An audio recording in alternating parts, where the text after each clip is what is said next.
Hey there, everybody. Pete Pardo here from Sea of Tranquility. Welcome to another edition of the Monsters Den Thursday night, each and every Thursday here on Sea of Tranquility. Of course, in the co-captain's chair, Mr. Chris Alo. What's going on, Hey my Pete, friend?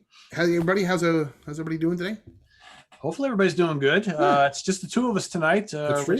Rich Catino couldn't make it, so we are going to soldier on here, and it's all about exploitation films. So a lot of people have asked, well, what exactly is an exploitation film? I know Chris actually probably has a better definition than I do, but exploitation films can take like all sorts of different avenues, right? I mean, It's true. I mean, it really is somewhat open for an interpretation. It really kind of covers, the short answer that I always like to give is 70s and 80s drive-in movies.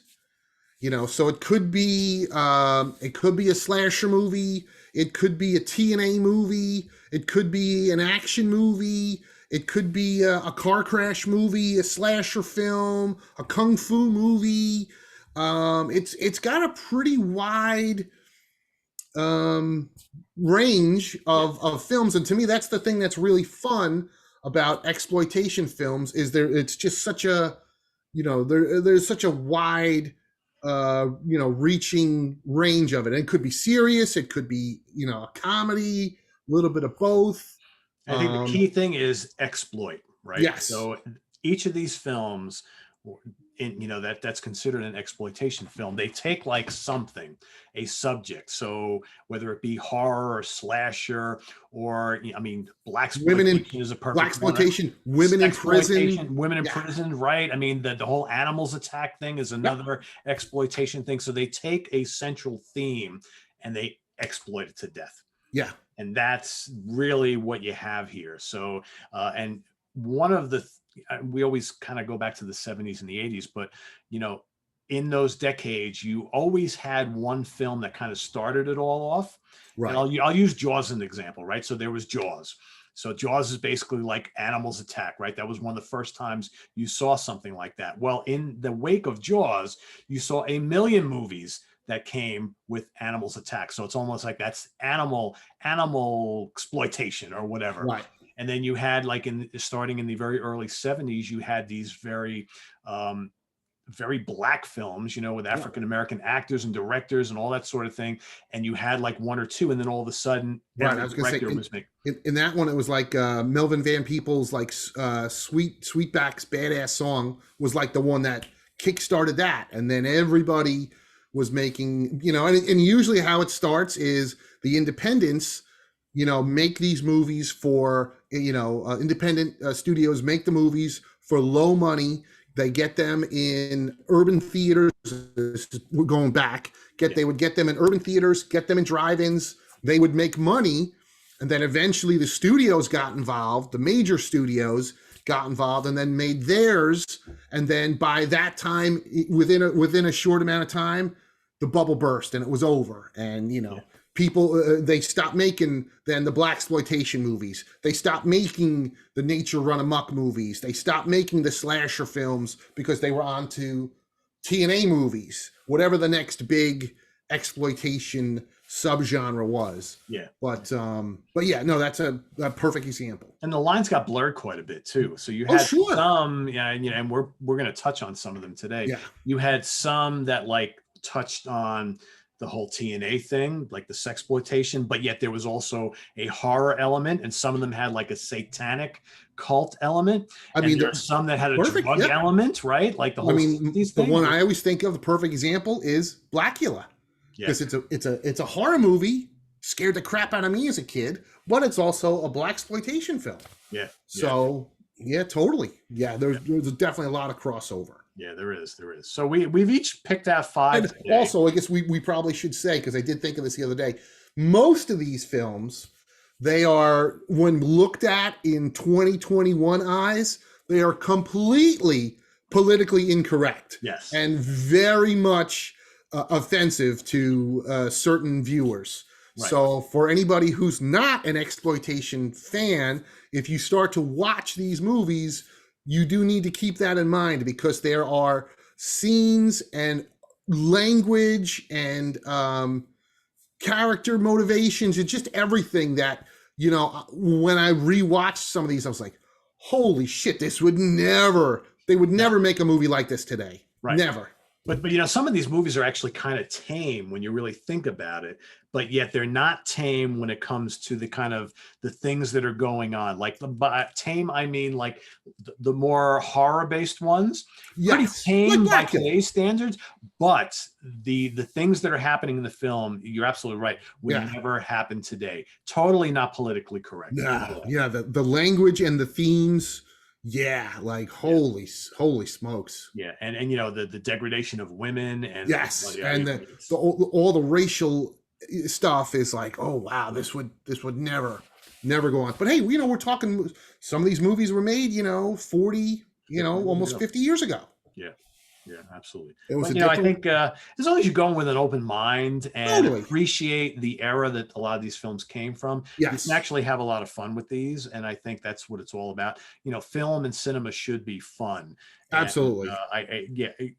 Absolutely right. So, you know, for some people, there's like a fine line. I know we live in a society where a lot of people get like offended by things. And I guess going in, you have to kind of understand and accept that. So, you know, if you're a little more open-minded and you understand the era that these films came from, you know, you can have fun with them. If you're not, then, you know, maybe you should stop watching that. I was gonna say, if you're easily offended, I would not watch any of these movies for sure. So we've each picked 5 today, and we've already decided behind the scenes we're going to do a part 2 probably in a couple of weeks. So we've got others we've saved. I mean, there's no shortage of we could do like 10 episodes of this, I'm sure. Oh, for sure. I was just going to say that, Pete. I could sign me up. I mean, I have a pretty big exploitation library, and I just love these movies. So cool. For sure. That was the toughest part, narrowing it down to just 5. I know, right? The first 5, right? First 5. The first 5. Yeah. Cool. All right. Well, we're gonna have Chris kick us off with his number 5. Okay, cool. This first one is from director Jack Hill, who Pete and I were just talking. He directed Coffee and Foxy Brown, as well as The Big Dollhouse and The Big Birdcage, all of which starred Pam Grier. And he came out with this. I don't have my glasses. This early 70s. It's an unbelievable girl gang film that Quentin Tarantino re-released in the 90s. And it's Switchblade Sisters. This is also known as The Jezebels. This is the German Blu-ray, but there is, and there's a whole bunch of extras on here, which is cool. And there is a new US Blu-ray, which I think also has some really cool extras. But it's basically a girl gang film. There's a bunch of gangs in the 70s in high school, and the girls wind up being tougher than the guys, and they have there's a whole almost like a civil war between the two gangs. There's a lot of great action. There's some boobs, a lot of politically incorrect humor, some fairly terrible acting, which makes me laugh. Just some things that are completely ludicrous, like when the two gangs have spoiler alert, the two gangs have a fight in a roller skating rink, and they're in a public roller skating rink, and they have machine guns and they're shooting at each other in a roller skating. I mean, it's so ridiculous and it's laughable. But again, that's what makes this stuff so much fun. They do a lot of cutaways that almost make it look like a comic book with the framing. So it's very it's fairly comical, but it's a lot of action. It's a lot of fun. It stars Robbie Lee, who was gorgeous. She only did a couple movies, one of which I'll talk about in a minute. But Switchblade Sisters, it's a lot of fun. Yeah, Quentin Tarantino re-released it in theaters in late 90s, and then he did the first DVD of it, if I remember right. He did it. I think I did it on Laserdisc too. Oh, really? Okay. Yeah. Cool. I was going to say, you don't see many like red Blu-ray cases. Like no. that. Yeah, and this one's a German import, but everything is in English. Everything. All the extras were in English. And yeah, I don't think they reused this artwork. I think it's a different artwork. But yeah, the red covers you don't see too often. No, not at all. Cool. But a fun. Have you seen it, Pete? No, I've never seen it. No. Oh yeah, you got to see that. It's a good one. Yeah, it's a good one. That sounds right up my alley. Yeah, nice and short and tight. I think it's like 87 minutes. Like before you could even have a hint of getting bored, it's over. It's over. Cool. Well, I hope to be seeing you in a couple days, so maybe we'll do the old switcheroo borrow. Yeah, so absolutely. All right, my first choice is from 1971, directed by David Durston. This is a wacky ass film. I Drink Your Blood. Ah, a classic. Yeah, so this, obviously comes at we're still in kind of the Vietnam era and the whole peace, love, LSD era, right? And this is not too long after the Charles Manson family killings, right? So this is right around that time. So this is an interesting film because it centers around this motorcycle gang, and they are all acid heads and what have you. And basically they kind of stumble upon this small town and, start to do what gangs do who are on acid back in the day, start to do not so nice things to the people of the town and whatnot. And one of the women that gets kind of roped into this whole group of thugs kind of has a younger brother, and he's not too happy about what they're doing to his older sister. So he winds up,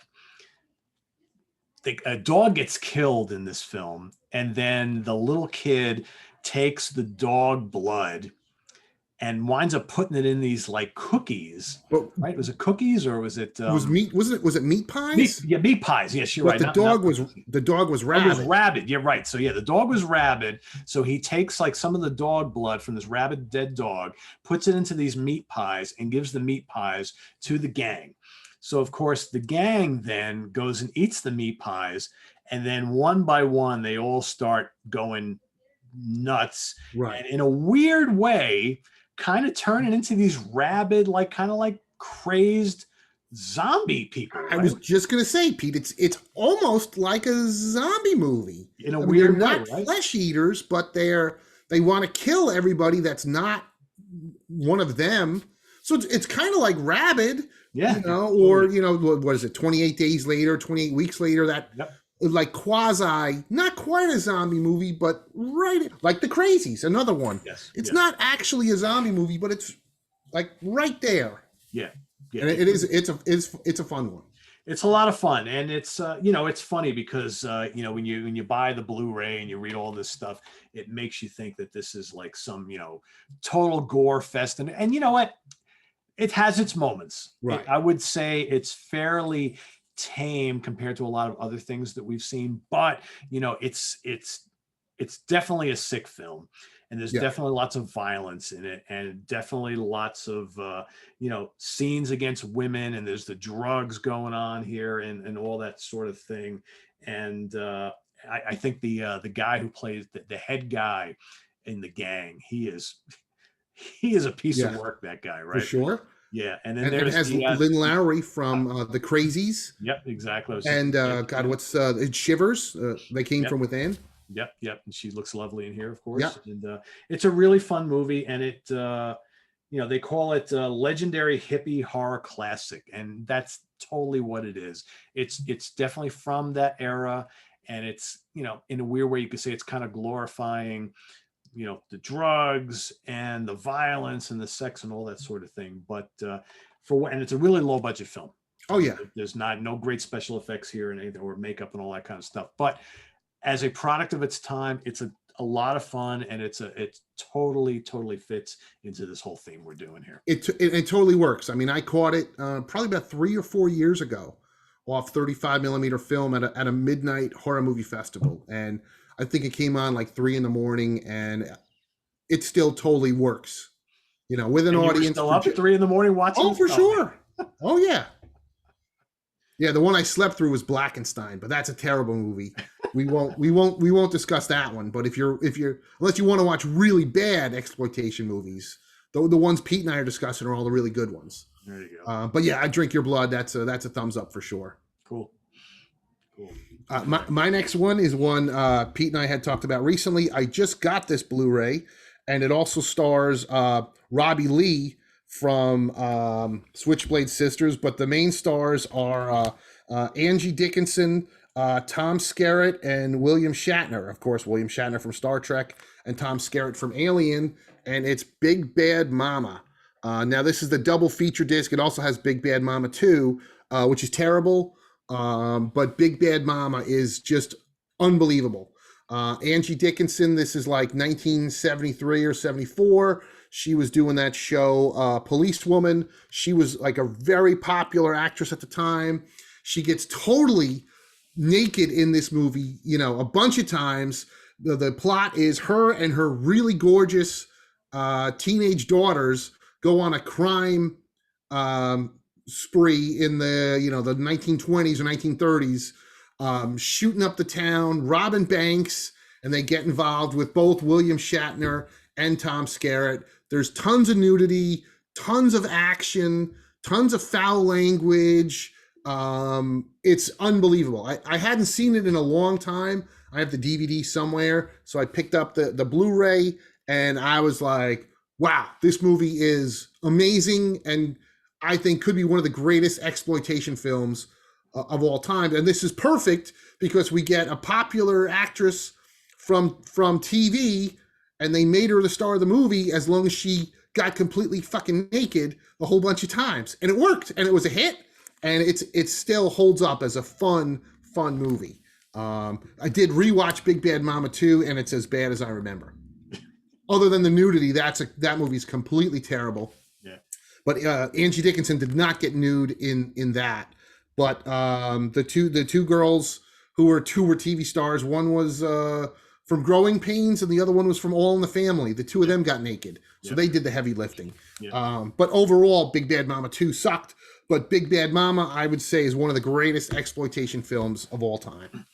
And you know what's hilarious, and you know, I'm probably going to talk about this more on next week's show with Dan and Jamie on the Brian De Palma show. But you know, she did Dress to Kill like a number of years later. Yes.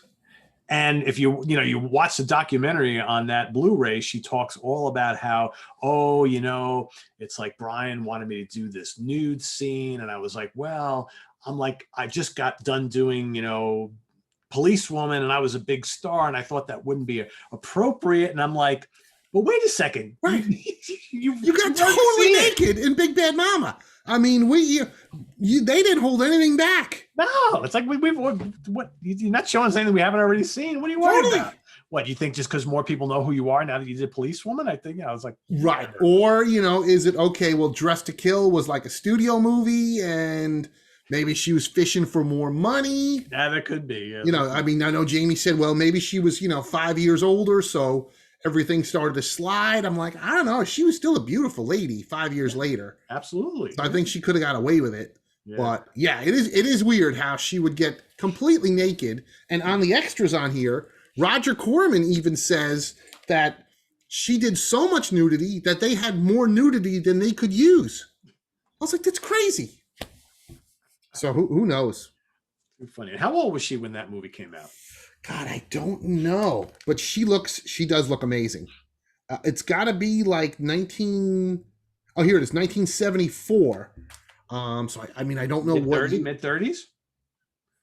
You know, I almost think she was early 40s when she did Dress to Kill, and that was what, 79 or something like that? 78. Yes. So okay, yeah. So maybe mid-30s, late 30s. Yeah. And she looks amazing, and the two daughters are gorgeous. Yeah, it's but yeah, she could have got away with it in Dress to Kill for sure. But I don't have that 2 movie set. I probably I got this. That's a Shout Factory, right? From Shout Factory Direct, I think. Yeah. I don't know if you could order this anywhere else, but you know, me and you are always suckers, Pete, whenever they have these Shout Factory sales. Yeah. So I was like, oh, I didn't have that one, and then I got what's the other one? There's 2 other ones. There's like Crazy Mama, and then I was missing another one, so my buddy Sean got me the other one. It's Crazy Mama and not Nasty Mama. One of them's with Cloris Leachman, and one of them's with Shelley Winters. I can't remember, but now I got all the Mama movies.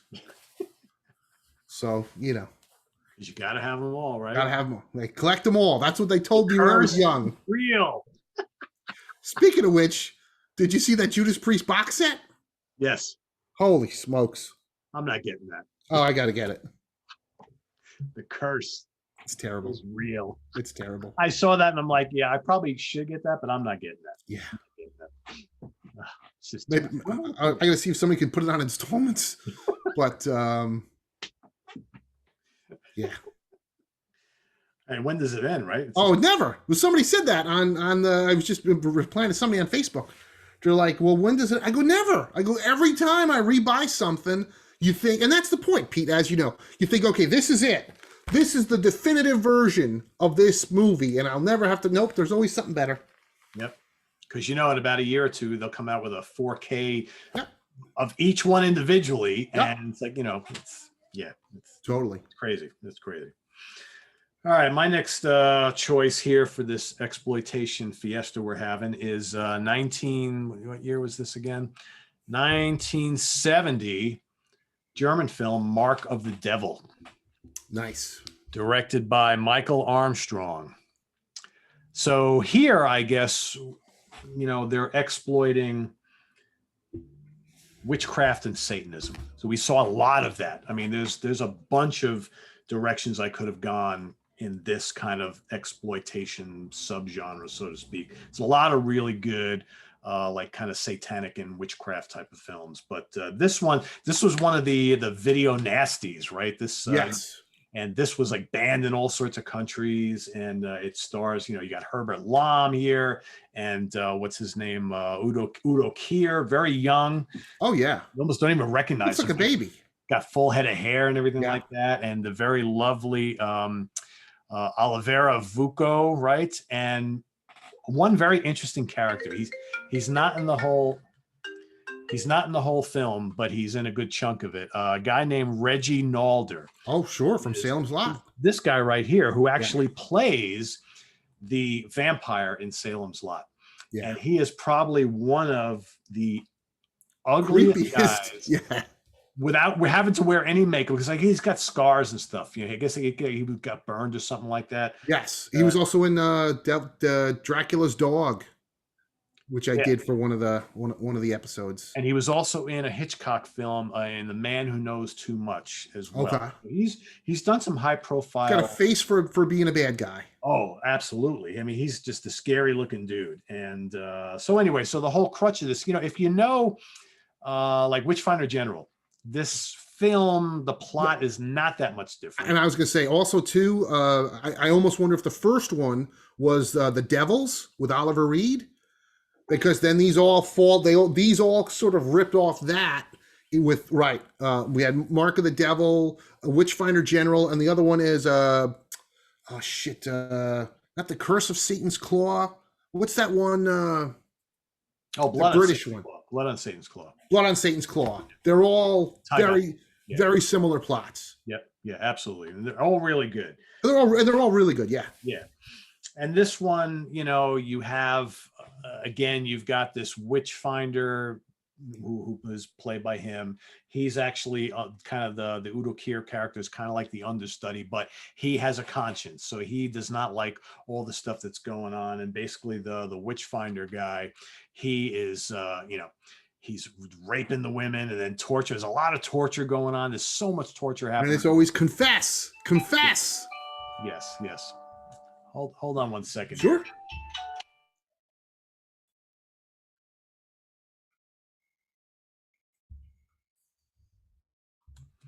Because that's what Mom does. If she can't get me on the computer, she calls me on the phone. If she can't get me there, she'll go back to the computer. That's funny.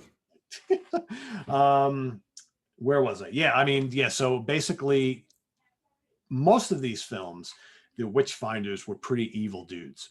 And they were just, if like they would go and see a hot woman, and if the woman wouldn't have sex with them, it's like, all right, well, you know what? If you won't do this, I'm going to brand you a witch and you're going to die type of thing. And there's this one long extended scene where they have the very attractive blonde girl who they're trying to, prove is a witch. And they're, they got her on the torture rack and they take out her tongue, which is like, the most horrific scene in the film. Not to give too much away. Sorry, guys.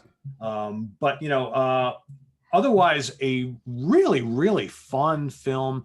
Not a happy movie by any means. Not that No, but all the movies that we mentioned, starting with the Devils, all had the downbeat endings. Yeah. Even Witchfinder General's another one. Yeah. Yeah. Big time. Yeah. Yeah. The ending of this film is just like, yeah. But very well done. Like I said, produced by or directed by Michael Armstrong, and it's just and it's a little long for films at the time. This is about like almost 100 minutes long, but really well done. Holds up really well, I think. And as far as like being a part of the video nasties, you can probably see why they chose to do that. But by today's standards, maybe not as horrific as everybody thought back, almost 50 years ago, but still, I think as far as like a really solid entry in the whole witchcraft, satanic sexploitation umbrella, I think it's a really, really good one. Holds up. Oh, absolutely. And I was saying the other day, when this played in theaters, and my brother-in-law, who's older than me, he saw Mark of the Devil in the movie theater. They handed out barf bags. I mean, they really weren't expecting people to vomit, but that was the exploitative nature of it, going, all right, well, let's get people thinking that this is going to be the craziest movie ever, that they will need a vomit bag to sit through this movie. So it worked. It was a hit. And I do have 2 vomit bags from Mark of the Devil in my collection. And let's face it, if you're a horror fan around that time, if they're doing this whole gimmick, you're thinking, oh, this film must be fantastic. I'm going to go, because if for nothing else, you get the vomit bag, but you go in with the thought that this movie is going to blow my mind with the extreme nature of it, because they're handing out vomit bags. So totally. And some companies still do it. Like I Drink Your Blood. I got the you had to pre-order it, but I got the syringe, the needle. I don't know if you got that version, Pete. No. It's a pen, but it's done like a syringe, and it's got the picture of the little boy who injects the rabid blood. So they still do it, but just kind of different ways. But yeah, fun stuff. And that's most of these movies. Only horror films do these gimmicks like this. Totally, yeah. They never do this on a comedy or a chick flick. But all right, my movie is. I did this one because the star of it, Charles P. Robinson, from Night Court, just passed away a couple days ago. And this was directed by Lee Frost, and this was known as the second release was Ghetto Warriors, but the original release was the Black Gestapo. This is one of the most notorious blaxploitation movies ever. One of my favorites.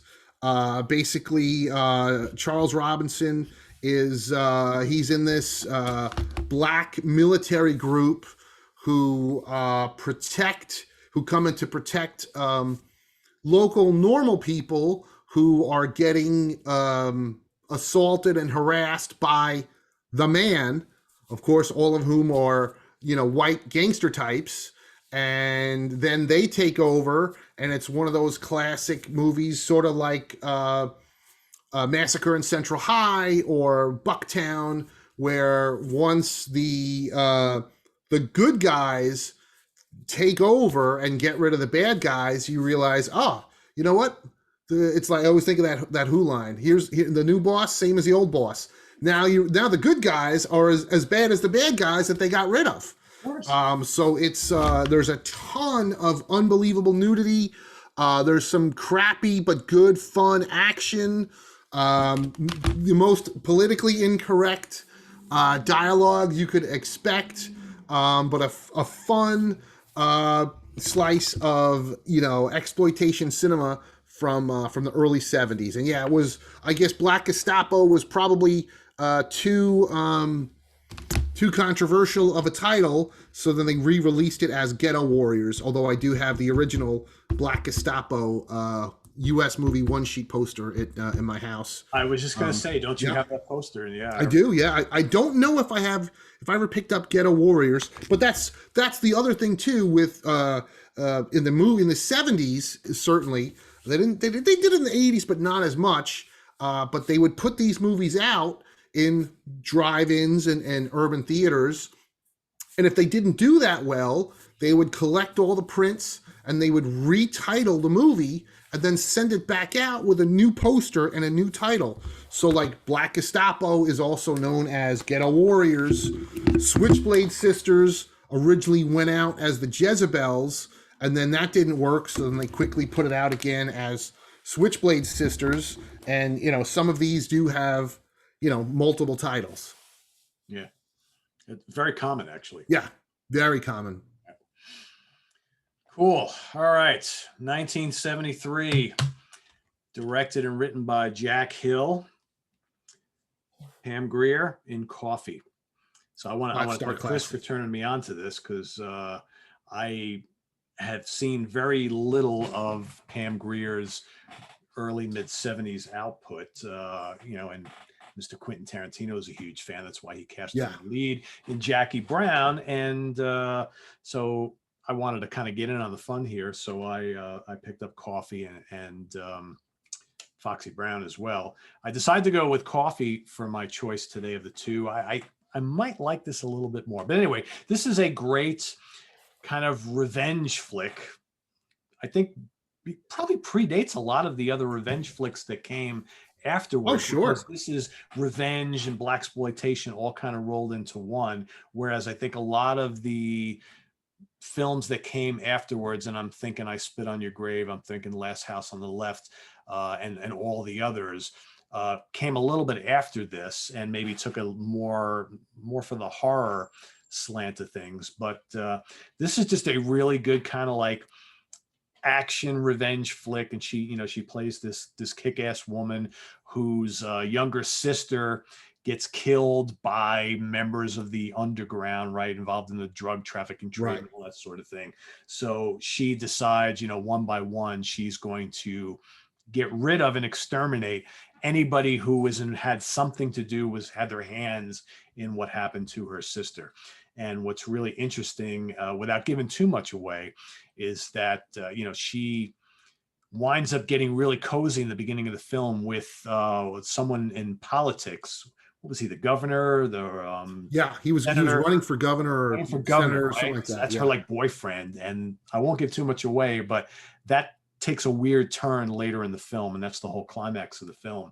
But what's just really great is how badass she is. I mean, she literally says, I'm going to do anything and whatever I have to do to take these people down. And if that means like really kind of doing some pretty, nasty shit that I wouldn't normally do, I'm going to do it because I've got an agenda here.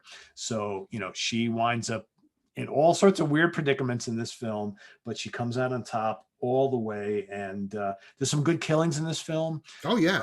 You get to see Pam and, most of her. Yeah, pretty much. But yeah, she looks amazing. Yeah, and there's good action and good violence in here. I was telling Chris, I love the scene where they're dragging the guy behind the car. Oh yeah, that goes on for a while. Yeah, it totally does. I'm laughing out loud. But yeah, this is a good action exploitation film that has all the elements and it's totally from its era. I mean, you watch this and you're watching like an early 70s film. So, for sure. A lot of fun. Jack Hill did a whole bunch of movies, right? But this is one of the most notorious ones. Absolutely. And, it's amazing too that, this was, if you think about it, like, okay, before we had, Sigourney Weaver and the Terminator movies, before we had, female fronted action stuff, it was Pam Grier. Exactly. And never got the credit for that, right? Yeah, absolutely. And it is interesting too that when you look at some of these movies, whether it's Coffee or Switchblade Sisters or Big Bad Mama, or even the next movie we're going to talk about, so many of these exploitation movies are, female fronted films, which makes it kind of unique, and which is good. And the next one I'm going to do is one I hadn't heard of until Quentin Tarantino started talking it up in the late 90s, and I got a bootleg VHS of it, and I really liked it. And then in like 2004, this came out on DVD, and unfortunately it's never been out on Blu-ray. There's two different versions of it on DVD. It's Thriller, aka They Call Her One Eye, starring the amazing Penthouse playmate Christina Lindbergh. And this is a very early female-fronted action film. Long story short, Christina Lindbergh gets assaulted as a young girl, and because of the fright, she loses her ability to speak. And then she just grows up on a farm with her grandparents, and then she gets kidnapped and drugged and forced into prostitution, and they cut her eye out because she doesn't want to go with it. And one of the best things about this movie is I absolutely love the middle of the movie, because so many of these revenge movies, it doesn't matter if it's a guy or a girl or whatever, but when the person goes to get their revenge, like in the I Spit on Your Grave remakes, these young women are building these traps for men that would take the Army Corps of Engineers to figure out, or when somebody picks up a gun and automatically knows how to use it. And yeah, this movie's a little long, and there's a lot of slow motion play in it, which makes the movie feel even longer and does stretch the running time. But what I love is when she wants to get her revenge, we see her on her day off. She goes to a karate studio and learns karate. She goes to a shooting range and learns how to shoot. She goes to a driving range and learns how to drive like a maniac. She goes to these other military guys to learn guerrilla hand-to-hand combat. And I'm like, this is awesome, because now when we get to the movie, to the end, and we finally get to see her, right? Now it all makes sense. Yeah. So it's really a well done film. It's I forget the original year. It had to be, I think, like 1973. And there is the two versions. Thriller which is the European version, has the porno inserts, and They Call Her One Eye has the it's 4 minutes shorter. It doesn't have the porno inserts. This is the one time I'll ever say it on this channel.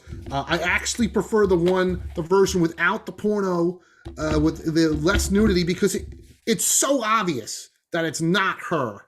I mean, nothing matches up. And you see plenty of Christina Lindbergh naked, but she did not do any of the hardcore sex scenes, and it's so obvious they probably just took it from another movie. But overall, really fun. Hopefully, maybe one day we'll get a Blu-ray of it. I had heard that there's like one print of this, and it's in Sweden, and because they consider it so culturally relative, they will not leave it. They won't let it out of their sight. They won't let it out of the country, so nobody can scan it to do a high resolution Blu-ray or 4K disc. So we always joke about rebuying stuff. This is the one I would like to rebuy, and I'd love a ton of extras. And we're stuck with the DVD from 20 years ago. You got buckies, yep. Yeah. Yeah, I mean, you bring up a really good point earlier about how in a lot of the more recent like revenge films or remakes, all of a sudden that the victim who's looking to get the revenge all of a sudden has all the answers on how they're going to do it. Just know how to do everything. And like, really, how did you figure that all out? Whereas a lot of the early ones are like, they got to kind of scratch and claw to make this shit happen. A lot of times it almost doesn't go well. In the end, it usually does, but it's never that easy. So, yeah. Totally. 100%. Good point. Kind of almost like my next, and this is not a revenge film by any means, but the Toolbox Murders from 1978, directed by Dennis Donnelly. So this is a really interesting film. It's almost like two films in one.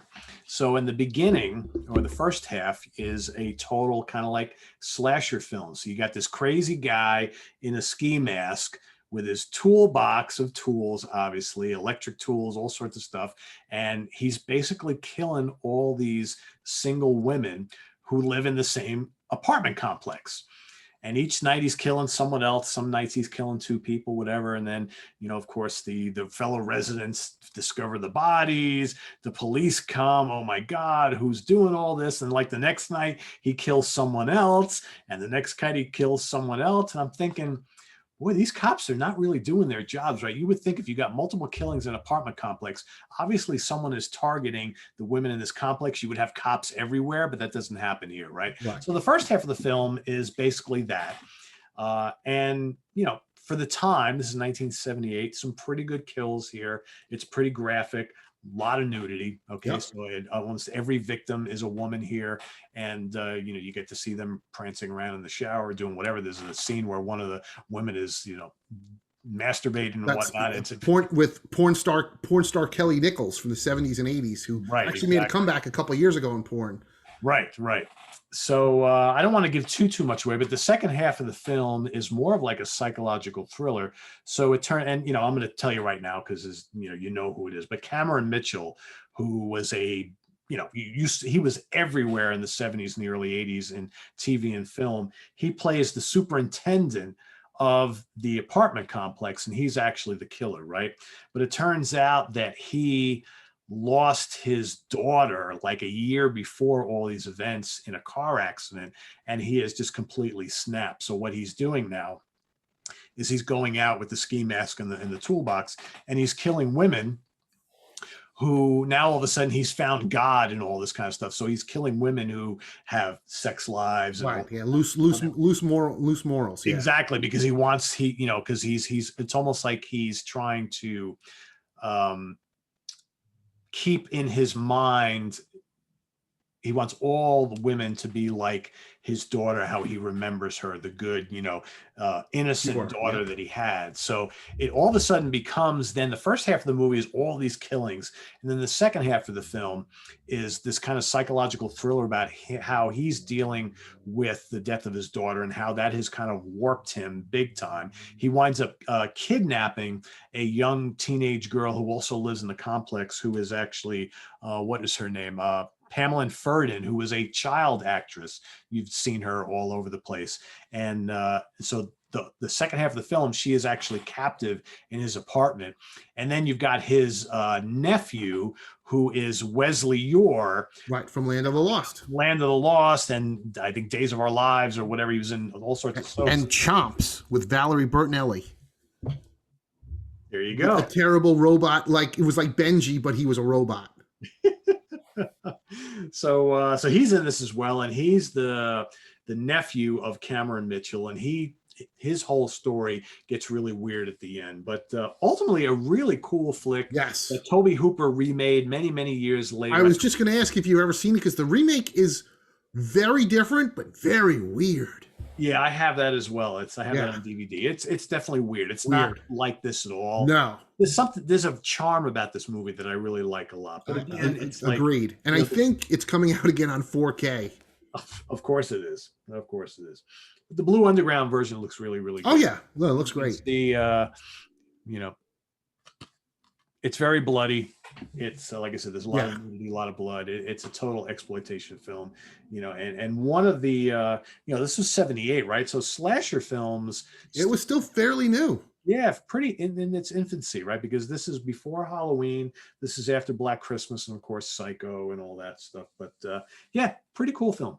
Yeah, pretty cool film. Yeah, that's a good one. And my last one is I forget the I should have worn my glasses. I can't see the year. 1976. This is also known as Dolomite Part 2, and it's The Human Tornado, starring the late great Rudy Ray Moore. If anybody saw the Netflix movie Dolomite, where Eddie Murphy played Rudy Ray Moore, you've seen some of these movies because they take some of the scenes of Eddie Murphy as Rudy Ray Moore, filming scenes directly from this movie. And it is it's a blaxploitation movie, but it's an action comedy. It's very funny and incredibly politically incorrect. The movie starts with Rudy Ray Moore having some relations with a very voluptuous white lady, and the sheriff comes in because that's the sheriff's wife. So the sheriff kills the wife, and Dolomite is on the lam, and the sheriff is chasing him for the whole movie. And it's a lot of fun. I mean, like at one point, Rudy Ray Moore hooks up with a voluptuous black lady, and while the two of them are making jungle love, the entire room collapses around them. I mean, it's just so funny. It's unbelievable. It's a lot of fun. There's a lot of terrible kung fu. Rudy Ray Moore thinks he can do karate, but he cannot. But that's what's so brilliant about it, because it's so funny. This was Rudy Ray Moore made a string of movies. The first one was Dolomite, which was a big hit, and the sequel was Human Tornado. And for my money, Human Tornado is better than Dolomite, and it's his best overall. And it's just a fun movie. Tons of nudity, tons of terrible acting, tons of things where you're like, wait, what? Like, for example, there's a pretty girl that's tied up, and she's got like a blue shirt on, and the bad guys come with switchblades and they undo her shirt. So of course you could see her breasts. Well, in the next scene, now she's tied up on the floor, but now she's wearing a white bra, but there's no blue shirt. So it's you're like, what? So there's lots of things like that. There's a ton of fight scenes. Like there's a fight scene with a woman, and you can absolutely tell when it's the woman versus when it's a man with a mustache as the body double. I mean, but again, these things are what make this movie so funny. So yeah, highly recommend. But again, if very politically incorrect, if you're a sensitive to racial insensitive language, do not watch this movie. I've never seen that. Oh, it's another one, Pete. I'll have to show you. And I do have this the original US one sheet for Human Tornado up in my my movie room. We did show Dolomite as part of my Hudson Horror Show, and I remember people when it first came on. We're playing Dolomite in between, Texas Chainsaw Massacre 2 and what other horror movie was playing that day, and some people were like, yeah. But man, when it was over, the place erupted in applause because it's just so much fun. And you mentioned early on how there's like kung fu scenes and whatnot. I mean, that's a whole other thing. Oh, sure. We haven't even really touched on these, exploitation films that totally go into the whole martial arts thing. Absolutely. There was one in particular that I wanted to mention in my top 5, but I couldn't find my disc, so I will hopefully find it for the next one. But yeah, kung fu movies, which really kicked off with Bruce Lee, and after Enter the Dragon, holy shit. I mean, kung fu movies for, years and years were imported into America, and it was part of exploitation, but also it was so popular. It was also its own thing as well. Oh yeah, certainly. Yep. All right, so I'm going to go back to the whole witchcraft thing one more time before we break for this episode here. 1972 from Tygon Pictures. Tygon, another one of the great but lesser known British film companies. Studio, yep. 60s and 70s, right? So this alongside Hammer and Amicus, right? Tygon was probably looked at as number 3 for the most part. The Virgin Witch. It's another great one. Directed by Ray Austin. This is an interesting film. I only just saw this recently for the first time because I love the Tygon films. And again, we've already mentioned Blood on Satan's Claw, which is a Tygon film. But this is an interesting story. It's often been labeled as a horror film, but there's really not a lot of horror elements in this. So basically how it starts off is you have these two twins, these two sisters who really don't look that much alike, but they are played off as twins, who are both models, and they're both trying to kind of make it in the business. And the one twin winds up hooking up with this modeling agency, and the head of the modeling agency actually is a lesbian, and you can kind of tell right off the bat because she's kind of coming onto her and everything. But she basically takes a liking to the one sister and says, I can hook you up with a job. Can you be at this address this weekend? You're probably going to need to stay for the whole weekend and whatnot. It's out in the mountains or whatever, in the middle of nowhere. And she's like, okay, whatever. Can I bring my sister with me? And she said, yeah, that's fine. So basically her and the sister go to this place, And the place turns out to be an actual coven of witches, and that the head of the modeling agency is actually the head witch. I forget what the term they use for the witch master, something like that. Right. She is the head witch, but as far as like a female is concerned, there is also a witch master, which is a male, and he is actually not a witch. He just kind of manages the whole thing. So the whole film is all about getting the sister to they're trying to convince her to become a witch like everybody else. And meanwhile, she thinks she's there, she's doing all these photo shoots. And, there's almost every woman who's in this film is naked. I was going to say, I remember a ton of nudity, Pete. That's what I remember. The entire film, like the entire cast. I mean, it's crazy.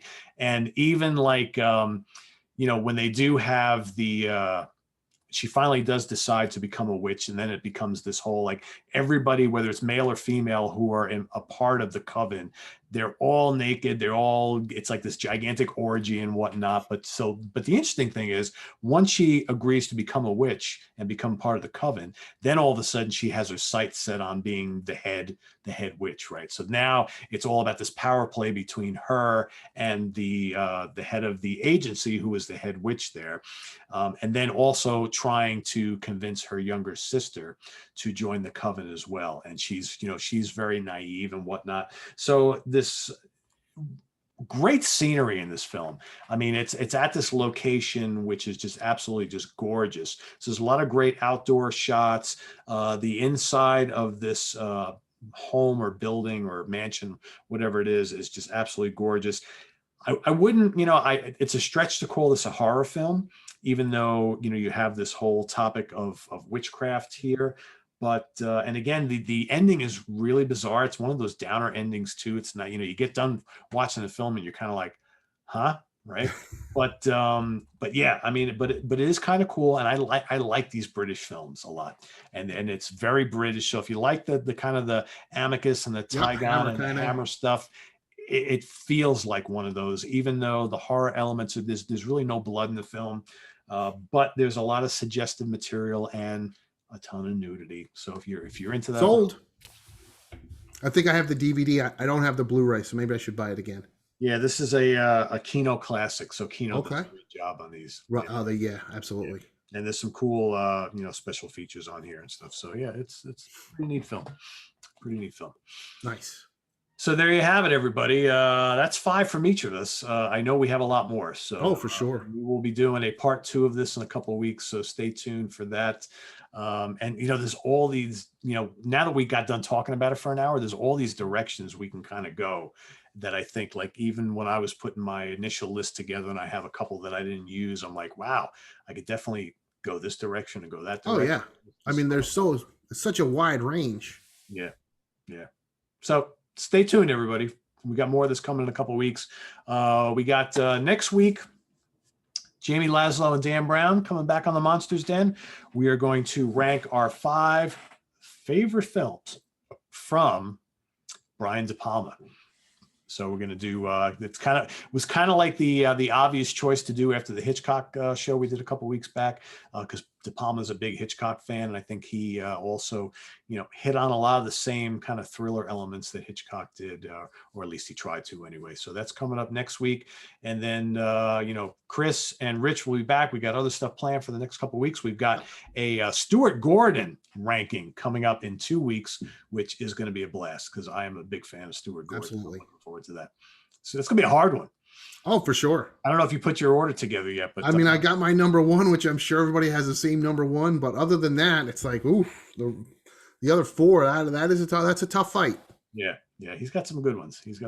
I actually watched another one recently of his that I think is going to be a surprising number 2 for me that I wouldn't have thought so in the beginning, because but I'm not going to talk about it now. All right. Yeah, he's got a couple on Shudder that I need to rewatch.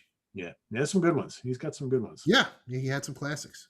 Yep. So any last thoughts before we let everybody go? Oof. I gotta find my DVDs because I have a whole exploitation collection. So if anybody was close, I'd have them come by and help me, because there's one kung fu movie that I'm looking for. It's driving me crazy, and it did come out on Blu-ray, and but it went out of print right away. So I'm like, oh, I got to find this one because it's the most. As a kid, I always heard it was the most violent kung fu movie ever made. I never saw it until like about 10 years ago. I saw it off 35 millimeter film in a theater, and I lost my shit. Is that good, huh? It's that good. So I have to find the disc to watch it again because I watched it a couple times since, but it's been years. So I want to rewatch it because I do remember it being so insanely violent. And it's from the Shaw Brothers, which all their stuff now is coming out on Blu-ray. So I'm hoping that this comes out so I can rebuy it. Because as much as we complain about rebuying stuff, at the same time there is stuff that we want to rebuy that isn't out yet, like this movie or They Call Her One Eye. Yeah, it's what it is too. And I have this conversation with my wife all the time. It's like when you upgrade your systems at home, like your TV and your Blu-rays, and you start watching things in like 4K. The DVDs don't cut it anymore. Oh, for sure. You really like. So like I've upgraded most of my horror collection, and I've started because we're big fans of like war films. And you watch some of these war films that are like filmed in these grand scopes, and you watch like these old DVDs from like 30, 40 years ago, and you're like, or 30 years ago, and you're like, oh, this looks like shit. So totally. I've been doing that lately. It's like, ugh, it never ends, man.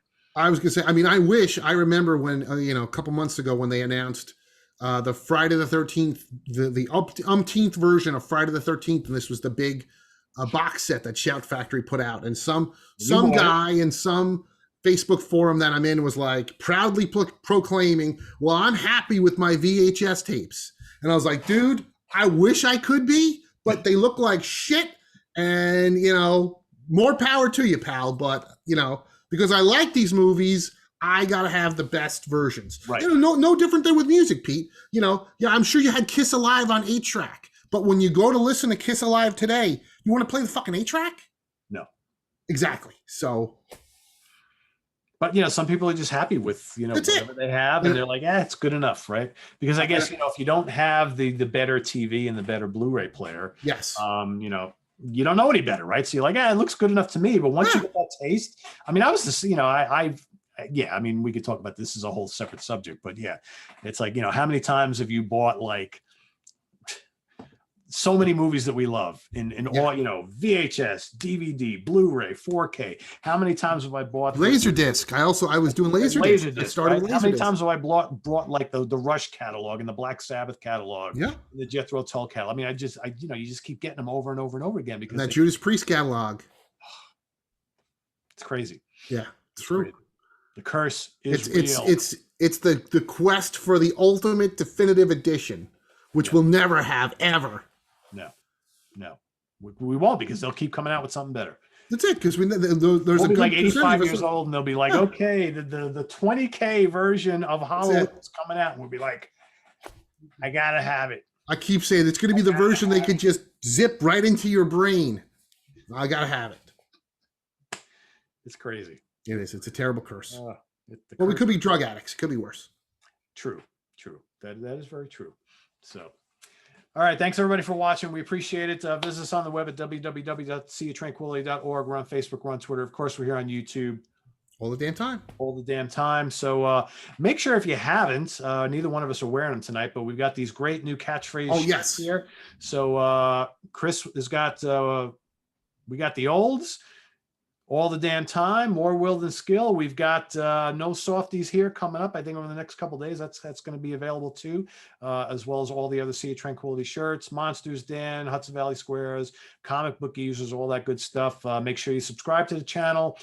Click on the notification bell if you haven't already. If you want to make a donation to the channel, the link to our Ko-Fi page is below as well, and as well as the link to seaoftranquility.org, the webzine that has now been on the air for 20 years, 22,000 album reviews on Sea of Tranquility. Holy smokes. So the Sea of Tranquility empire continues to grow. So I want to thank Chris Alo for once again sharing his wisdom of all sorts of things, horror, cinema.